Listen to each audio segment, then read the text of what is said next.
Welcome to this week's Jackson County Board of Commissioners meeting. This meeting is held in the Jackson County Courthouse Auditorium at 10 South Oakdale in Medford.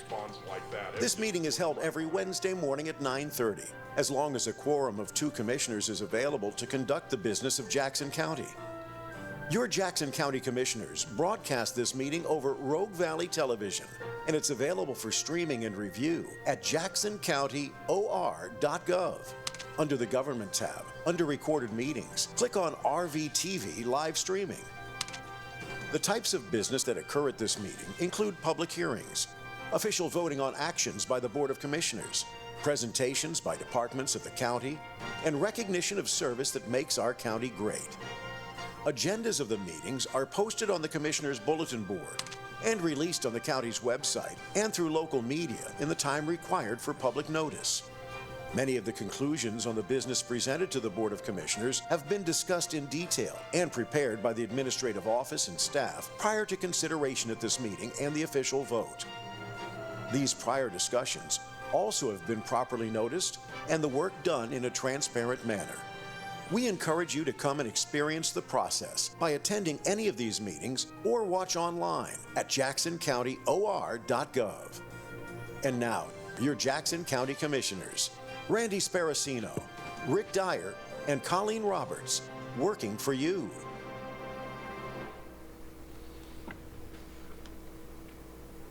Well, good morning, everyone. It's a little after 9:30, so we'll call the Board of Commissioners regular meeting for January 21st, 2026 to order. We are here in the Courthouse Auditorium and on audio-video conference. I'm going to start today's meeting with the Pledge of Allegiance, so if you please rise.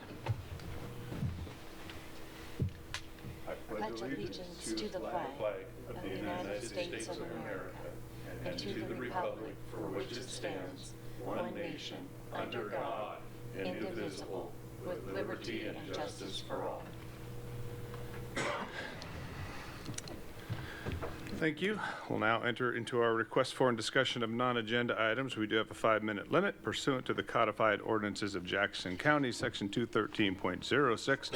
Members of the public may address any item not on the agenda. However, pursuant to ORS 192.640, the Board of Commissioners is prohibited from discussing a principal subject that is not on the agenda. Therefore, the Board of Commissioners will listen to your concerns and may consider the matter you raise by asking staff to follow up on any questions or by placing the matter on the agenda for discussion at a future meeting. We do have one person signed up today, and that's Greg Roberts. Greg, come on up and give us your name and address for the record, please, before speaking. Good morning, Greg Roberts. Pardon, address 1061A Garfield Street here in Medford, 97501. Good morning, Commissioners. Good morning, Mr. Jordan. Good morning, Mr. Benton. Stand before you today due to the fact that in 2016 I was requested by a current commissioner at that time to serve on the brand new Jackson County Wolf Committee, Citizens Advisory Committee, mainly devised to assist people in getting compensation for livestock losses to wolf depredation and also to work with wildlife services on effective non-lethal deterrence methods to keep wolves away from cattle. We actually established a pretty good record of being able to accomplish both things. We were able to secure compensation for livestock owners in Jackson County. We also were able to devise a number of non-lethal deterrence methods for the wolves that did for a time reduce conflicts with livestock. However, we have changed the way we are engaging with wolves on the landscape, and the wolves have also changed. I began receiving notification out of the Butte Falls community about 2 years ago that suggested there was a significant change in the behavior of wolves that they were seeing. In the last year, that has become downright alarming because it is showing an exhibition of behavior that previously had never been seen before. I was getting videos, I was getting pictures of wolves coming out in broad daylight and essentially challenging people, not showing the least sign of fear. As I began talking to landowners up there and livestock owners, repeatedly was hearing stories of wolves challenging them, not just standing and looking at them, but advancing on them. And one wolf in particular keeps coming up over and over again, the dominant male in the Grouse Ridge pack. There are people in Butte Falls who are afraid of nothing else in the woods, and I've known them for years, so I can make this statement. They're afraid of nothing else in the woods except him. He is starting to display some very aggressive tendencies towards humans. All of the current known non-lethal deterrence methods to keep wolves away from livestock are now failing. We knew that non-lethal deterrence would have a short shelf life. The wolves would eventually figure it out and figure out the weaknesses in it and get around it. Now, nothing is working. And unfortunately, there has been a change in policy on engagement with wolves to where you cannot even harass them anymore, as had been allowed when I was on Jackson County Wolf Committee. Basically, it comes down to citizens can only use harsh language. The crowning episode that documents the change in the wolf behavior was Ron Anderson having a calf killed right in front of him at 20 yards away in the main yard of the house on the ranch complex. And I was shown exactly where that happened. That was pretty startling. So we have a whole new situation out there that did not exist. One thing I also learned from the people in Butte Falls, they feel a serious lack of concern coming from anywhere. I would recommend, based on what I have heard and the conversations we've had, that a Jackson County Wolf Committee meeting be scheduled in Butte Falls at the earliest opportunity. There are any number of places that would meet disability requirements to hold a public meeting with all access provided. So I would encourage that to be done at the earliest opportunity. And that's all I have. Thank you very much. Thank you, Greg. Okay, we have no one else written down on the list. Logan, I'm assuming you're here to speak today. Come on up, give your name and address for the record. My name, my name's Logan Vaughn, live over in West Medford. Thank you, Greg, for speaking on this issue. This is something that we definitely need to address. This is getting out of hand, and so whether we have to go up to Salem to get the okay to do this or in the darkness of night, those wolves need to be addressed. Thank you, Greg, for bringing attention to it. So I would ask that the commissioners get right on that. The main purpose I'm here is to bring attention again first to the flock cameras, that I would ask that something be addressed with them. Medford's not doing anything, so if we can just ban them as a county, I think that would be amazing. I think it's pretty easy. I think someone says I file a motion to ban these flock cameras. Somebody says I second, and you take a vote. Seems pretty simple to me and straightforward. I don't know how it would work with a vote like that would work with the saving of the unborn lives, but if we could possibly, because I know there's stipulations and there's a lot of legal, maybe Joel can help you with this, there's a lot of legal mumbo jumbo that you have to deal with. So if we can't outright ban abortion, I would ask that we maybe try to ban the murder of unborn children. We can maybe word it that way in Jackson County. Someone can say that, and then you can second it, and there we go. We don't have any children being sacrificed in Jackson County anymore. I think that should be a priority on our list. The other thing is I just want to give an update on trying to get in the jail. I spoke with Nathan just right outside the door there. I do have a video of that conversation, and I'd love to get it out. Well, I'm going to wait for him to see what he does before I release that video. But the ball's being dropped. You know, he sent me down these avenues. Brandon Orr, great young man doing great things down at the Recovery Cafe. He said, go talk to them, go talk to Dwayne, my buddy Dwayne. He works at Pathfinder. There's a lot of organizations that I guess that go in there and do this stuff. But if I want to go through them, I would have to get hired by them. I don't need money to do this. I don't need money.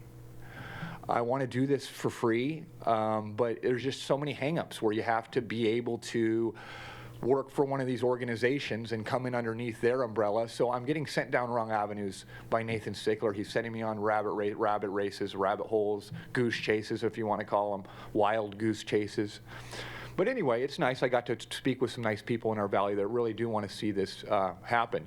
That said, I know he has the authority just to allow it. So I don't know what the hang-up is. Daryl Wiltrout, I mean, I found out that guy's been in there since, I guess, over 20 years. I don't know the guy, but I know, and I've said this before, every time I was in the jail, I requested to see a chaplain. And this, I'm not talking about once or twice, and just for a day or two. Sometimes I was in there for weeks. I mean, when I did my big stint back when I'm in my early 20s, I was down for 9 months. Did the Grand Tour, Northern Oregon Regional Correct. Anyway, long story short, I never got to see a chaplain in there. And so I know it's not happening. I'm getting told, no, Logan, you're wrong. It's happening. Well, it's not happening. And so I don't know what the hang-up is. Why? I got people, are this seriously, you've been going this long to try to get in the jail? Why isn't Nathan being a man and allowing this to happen? What is wrong? I miss Randy's little rant at the end of the meeting. I don't know if he was talking about me or somebody else, because I never made any specific accusation. I just stated facts of what happened. The fact of the matter is, my first campaign promise when I was running for Randy's seat was to donate my salary to charity and those who need it more. Within 3 hours of me turning in my application to run against him, I was arrested. They had some crazy pastor who's no longer there at a church, I guess, accused me of coming to shoot up his church. He said I was going to come shoot up his church for no reason whatsoever. Okay? Look into this. Deputy Arnold's looked into this. Chief Ivins looked into this. And they're like, sorry, Logan, nothing we can do now. But they know what happened. I had the Medford Police Department come into my house and take one of my wife's 357 that was hidden up in our storage cabinet, way up high on a cabinet in our bedroom. They took it and took pictures of it throughout my house, one specifically with the couch cushion lifted up, and you can go see this. It's all in police evidence, with it underneath the couch cushion so it could look like my children have access to it. Unfortunately for the Medford Police Department, when they mailed discovery to my first attorney, who happened to be Christine Herbert, just coincidentally, and she was then going to become a judge, there was all the pictures there. Somebody screwed up in the evidence room and forgot to delete the other pictures when they took it throughout my house. So it was very clear what they were trying to do. I'm stating facts. I understand that I guess the mayor doesn't have that authority. It was the city of Medford that brought an emergency protection order against me and did this. It is what it is. You can look into it. Anyway, God bless you guys. Thank you. Thank you. Okay, no one else here in the auditorium. Is there anyone online with their Zoom hand raised? Mr. Chair, there's no one with their Zoom hand raised. Thank you. We will move on then into our consent calendar, which is very voluminous today. And I will go through this. They brought me some water just in case I needed to take a break. But starting with first order on the consent calendar, which is an order proclaiming January 22nd, 2026 as Sanctity of Human Life Day and Respect for Life Day. That's order number 7-26. We have a order appointing Travis Snyder to the Jackson County Planning Commission, order number 8-26, order dissolving the Economic Development Advisory Committee, order number 9-26, an order dissolving the Jackson County Criminal Justice Oversight Committee, that's order number 10-26, order dissolving the Jackson Josephine Regional Board, that's order number 11-26, an order dissolving the Law Library Advisory Committee, and that's order number 12-26, an order dissolving, I don't know, I keep devolving, the Status of Women Advisory Committee, that's order number 13-26, and an order terminating certain prior adopted board orders pertaining to the Jackson County Active Transportation Advisory Committee. It's order number 14-26, an order establishing bylaws for the Active Transportation Advisory Committee, order number 15-26, an order terminating certain prior adopted board orders pertaining to the Airport Advisory Committee, that's order number 16-26, an order establishing bylaws for the Airport Advisory Committee, that's order number 17-26, an order terminating certain prior adopted board orders pertaining to the Animal Control Advisory Committee, order number 18-26, order establishing bylaws for the Animal Services Advisory Committee, order number 19-26, order terminating certain prior adopted board orders pertaining to the County Roads Committee, it's order number 20-26. Order establishing bylaws for the County Roads Advisory Committee, Order 21-26. Order terminating certain prior adopted board orders pertaining to the County Wolf Advisory Committee, that's Order number 22-26. And order establishing bylaws for the County Wolf Advisory Committee, Order number 23-26. Only one more page. An order terminating certain prior adopted board orders pertaining to the Jackson County Mental Health and Developmental Disabilities Advisory Committee, Order number 24-26, an order establishing bylaws for the Mental Health and Developmental Disabilities Advisory Committee, Order number 25-26, order terminating certain prior adopted board orders pertaining to the Jackson County Local Alcohol and Drug Planning Committee, that's order number 26-26, order establishing bylaws for the Local Alcohol and Drug Planning Committee, order number 27-26, order terminating certain prior adopted board orders pertaining to the Jackson County Local Public Safety Coordinating Council, order number 28-26, order establishing bylaws for the Local Public Safety Coordinating Council, order number 29-26, and order terminating certain prior adopted board orders pertaining to the Marijuana Advisory Committee.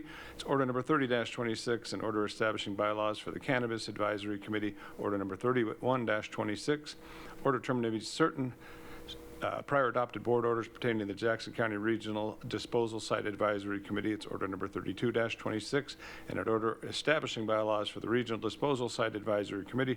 That's order number 33-26, an order terminating certain prior adopted board orders pertaining to the Parks and Recreation Advisory Committee. That's order number 34-26, and an order establishing bylaws for the Parks and Recreation Advisory Committee.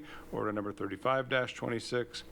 Order terminating certain prior adopted board orders pertaining to the Public Health Advisory Board, and that's order number 36-26, and order establishing bylaws for the Public Health Advisory Board, order number 37-26, order terminating certain prior adopted board orders pertaining to the Taylor Grazing Advisory Committee, order number 38-26, and an order establishing bylaws for the Taylor Grazing Advisory Board, order number 39-26, and an order terminating prior adopted board orders pertaining to the Jackson County Veterans Advisory Committee, that's order number 40-26, and an order establishing bylaws for the Veterans Advisory Committee, order number 41-26. Please, nobody ask me to repeat that. With that, I appreciate the reading of that long list, and I move to approve the consent calendar as read. Second. Commissioner Roberts? Yes. Commissioner Sparacino? Yes. Commissioner Dyer? Yes, thank you. And before we move on, we like to read the proclamations that we do adopt. And in this particular case, our first item on the consent calendar was our order proclaiming January 22nd, the Sanctity of Human Life and Respect for Life Day, and I'll read that proclamation now. In the matter of proclaiming January 22nd, 2026, the Sanctity of Human Life Day and Respect for Life Day, whereas the founders of our country declared that we hold these truths to be self-evident, that all men are created equal and they are endowed by their Creator with certain unalienable rights, and among these are life, liberty, and the pursuit of happiness. And whereas to secure these rights, governments are instituted among men, deriving their just powers from the consent of the governed. And whereas life is to be protected by the government, and whereas if life is not protected, one cannot have liberty or pursuit of happiness. And whereas our respect for life shapes the future of our world, our nation, and our legacy. And whereas to maintain respect for life, one can and should hold it in high regard from conception to natural death.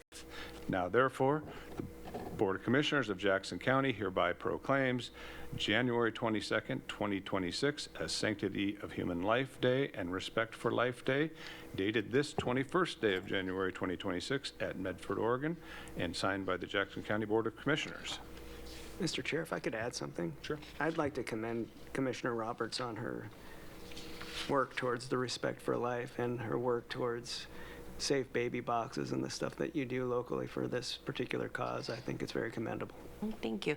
And we've had this proclamation for our board since probably 2019, maybe 2018, every year. And I always appreciate a board that is in line with this thinking too. So thank you for the support. Very important, most fundamental right. All right, we'll move on. No public hearings today, but we have a few discussion and deliberation items. First item is an order authorizing a exclusive negotiating agreement with PR Aviation LLC, order number 42-26. Mr. Jordan? Yeah, Mr. Chair, members of the board, hopefully this ends up being a good opportunity. Jackson County, as you know, does have vacant land available at our Rogue Valley International Medford Airport for lease. This is to construct facilities as approved by the county. PR Aviation LLC does want to enter into an agreement for an exclusive period to negotiate a ground lease with the county for approximately 86,678 square feet on the general aviation apron. This will be to construct and maintain an aircraft hangar, and also approximately 182,000 square feet on the northwest development to construct and maintain additional aircraft hangars, a manufacturing building, helicopter pads, and parking. This is not the actual lease. This is essentially creating a lease option or the ability to negotiate a lease. Term of the agreement is upon execution through 3 months. It's a revenue of $55,079, and I do recommend your approval. Thank you. Any questions? No. Move approval of order number 42-26. I'll second. Any discussion? I think it's an excellent opportunity for our airport and our region. Commissioner Sparacino? Yes. Commissioner Roberts? Yes. Commissioner Dyer? Yes. Okay, the next item is an order authorizing a license agreement with Stone Heating and Air Incorporated. This is order number 43-26. Mr. Jordan? Mr. Chair, members of the board, Jackson County does own certain real property located at the Rogue Valley International Medford Airport.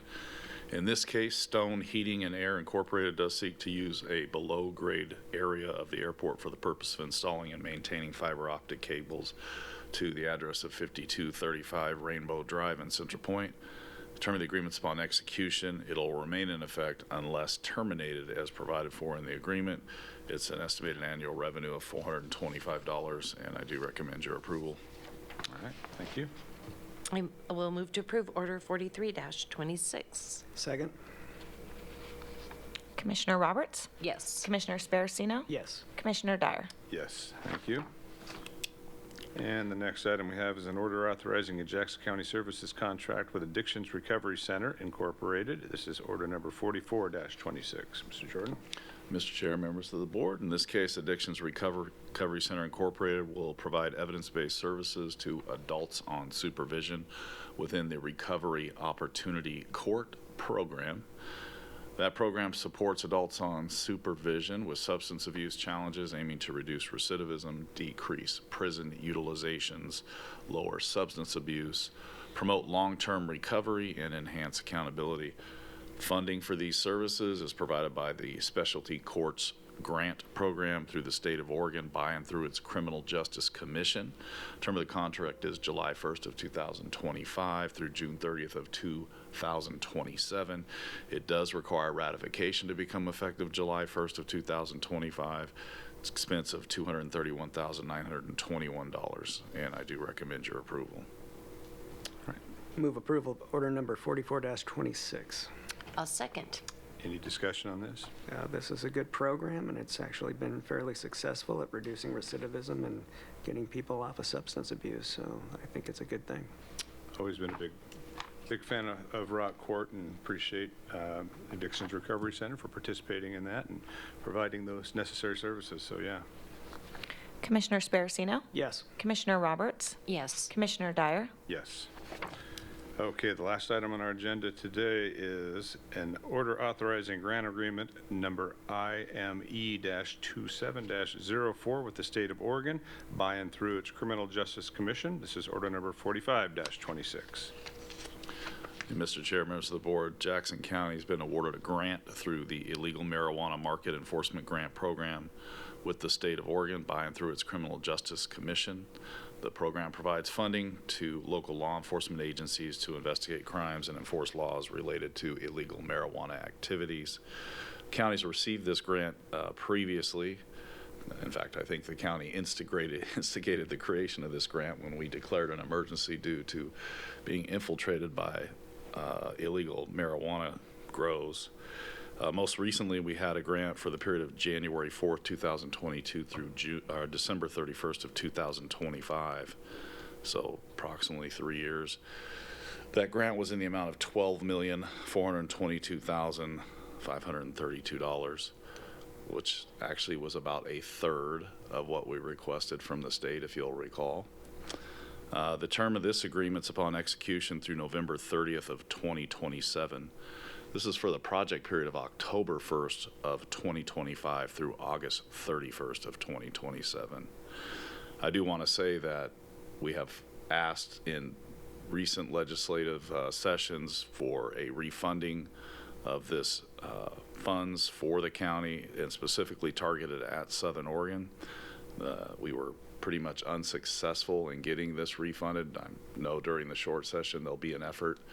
I think it will be by the lobbyist Rob Bovet on behalf of the Sheriff's Association. This funding that is being made available to us is a remnant of the last funding that's now being divided among the existing counties.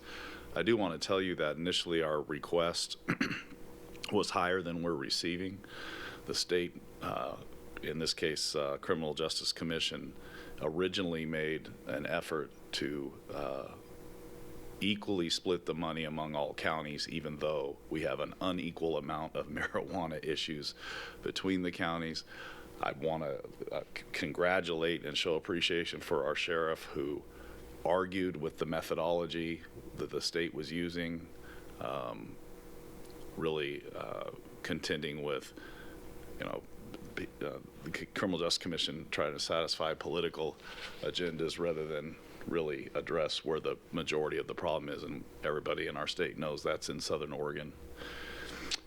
We were successful in moving it from what we were originally told would be a 41% funding of our request to now an 80% funding of our request. So the sheriff did a good job representing the county's interests and needs. It's still a significant reduction over what we were funded before, but for another legislative appropriation, we won't see any more funding for this, which will hurt our ability to deal with the impacts from illicit marijuana grows. In this case, it's a revenue in that period of October 1st, 25 through August 31st of 27 in the amount of $2,794,448, and I do recommend your approval. Thank you. And I will move to approve Order 45-26. Second. Yeah, we've been talking about this a lot and working hard on trying to get this refunded. Hopefully they understand that with the help of the original grants, we were able to take a really untenable situation with our illegal marijuana, as anybody who lived in the county at that time knows, and reduce it dramatically, and the activity has dropped off dramatically, but that's only because of, in my opinion, these deterrent effects and the actual enforcement actions. And once that goes away, these bad actors have not gone away. They will undoubtedly, in my opinion, return, and then we start from the point where instead of maintaining a situation that's under control, we have to go back out and again eradicate a lot of additional grows and creating more, again, expense and work to do that. So I think it's good financial policy to just continue this fund this program and keep the situation status quo as much as possible. Yeah, I think even with the reduced amount of funding between code enforcement and the sheriff's office, did amazing work. It did, yeah, that grant was used very effectively. Yeah. Commissioner Roberts? Yes. Commissioner Sparacino? Yes. Commissioner Dyer? Yes, and that does conclude our business today, so we're adjourned.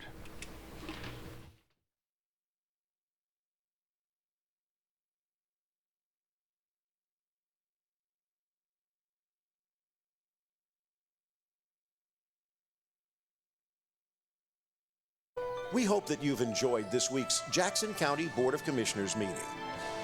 If you have any questions on any part of the show, please feel free to contact your Jackson County Commissioners or staff. You can find their contact information at jacksoncountyor.gov.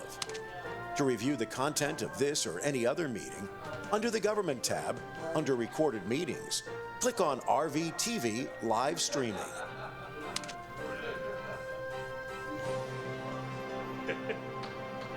So I guess I'll